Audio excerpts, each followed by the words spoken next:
Hello, it's April 3rd, 2014, episode number 13 of Weekly Woodworking Wrap-Up Review. Alright, today I am drinking Flying Dog beer. This one's called Atlantic Lager.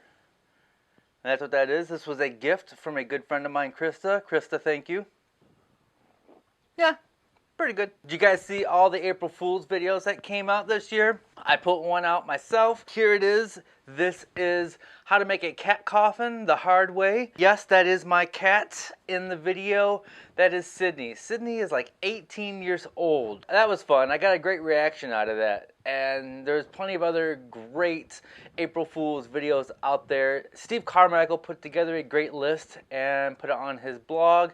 So check that out. Fun things going on this year. Something I want to let you know about, if you're familiar with Instructables.com, they have a woodworking contest going on right now. Even if you don't want to enter the contest, you should check out some of the other entries there. But check that out from Instructables.com. Let's stop screwing around and get to the good stuff. Are you ready? Are you guys ready for some good stuff? Here we go. This first one is Spalted Elm Candlestick by Father Thomas. This is a candlestick he's making on the lathe. Father Thomas is a fan of the Weekly Woodworking Wrap-Up Review, and I've been waiting to show him off to everybody. He's a super nice guy, great woodworker, and so check this candlestick out by Father Thomas Bailey of MonkWerks.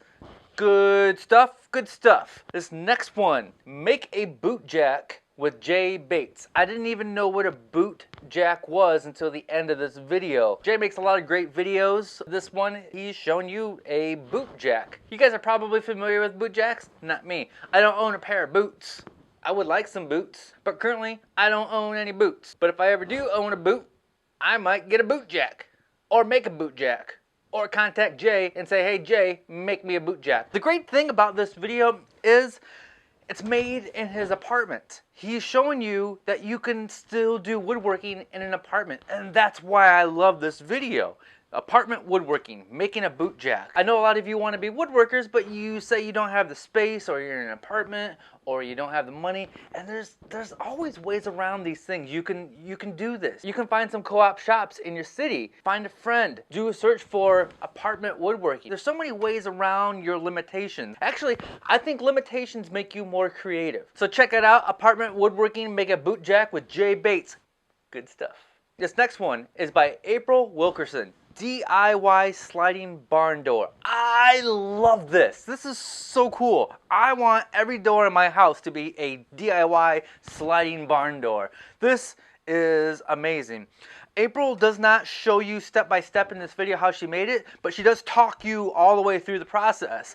And I do believe that if you go to her blog, then you can do the step by step process. In the video she mentions about having this made, and if she was going to do that, it would be between $700 and $1,000, but she made this for under $150. This is so cool. This would add so much character to any room that you have. So I love the DIY sliding barn door. Good stuff by April. I'm introducing you to some new woodworking channels today, ones I haven't mentioned before. Kids, Tools, and Toolbox by Rock-n H Woodshop. This is pretty neat. I don't have kids. Some of you know how I feel about kids. I love them. I love little kids. But I don't have any myself. And I'm not going to have any myself because they're expensive. That's my decision.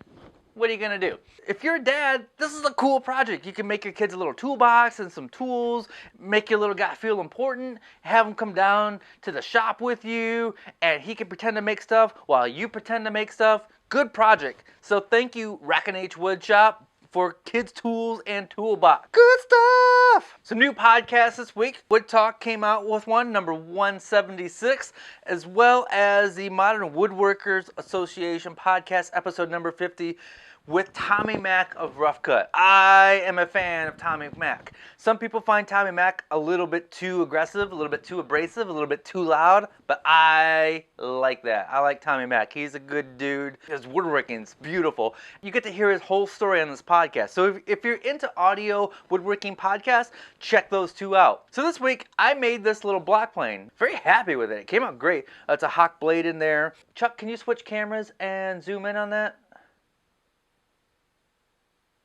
Thank you.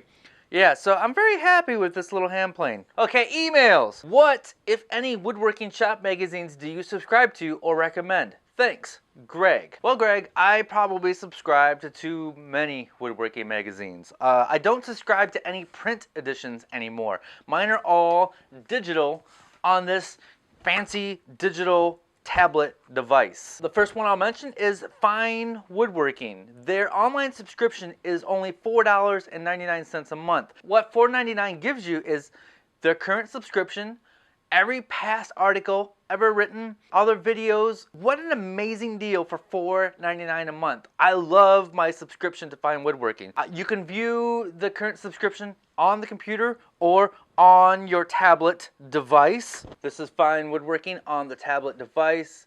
You can flip through the pages here. Works just like a magazine, but I'm not killing any trees. If I'm killing trees, I want to be killing trees on my table saw, not in my magazines. So that's Fine Woodworking, $4.99 a month. Other magazines I subscribe to, Popular Woodworking through Amazon.com, their latest edition. I love just reading this stuff on the iPad. So reads just like a magazine, but in digital form.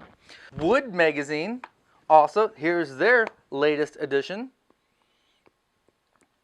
Woodsmith.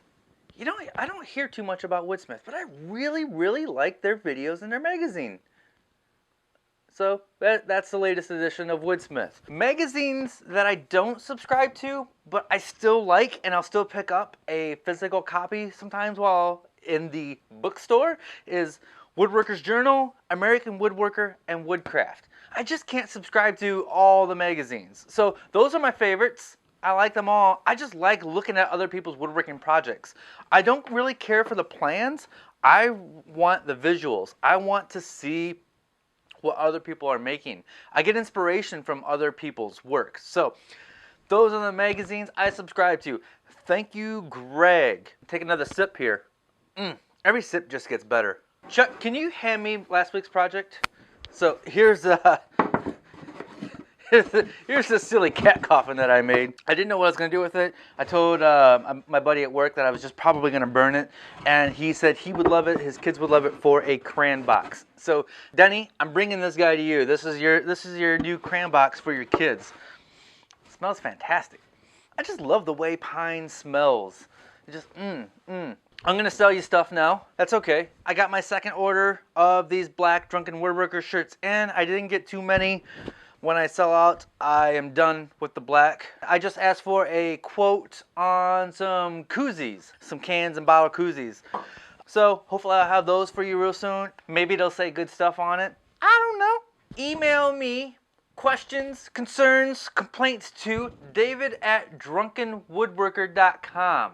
I am going to be in the Cincinnati area on Saturday, April 5th for the Lie-Nielsen hand tool event at Popular Woodworking. So if you're in the area, come say hello. I'd like to meet some of you guys. It's a free event. It's taking place Friday and Saturday. I'm not going to be able to make it Friday, but I will see some of you on Saturday. That about wraps it up for this week's episode of Weekly Woodworking Wrap-Up Review number 13. Stay passionate. Make something.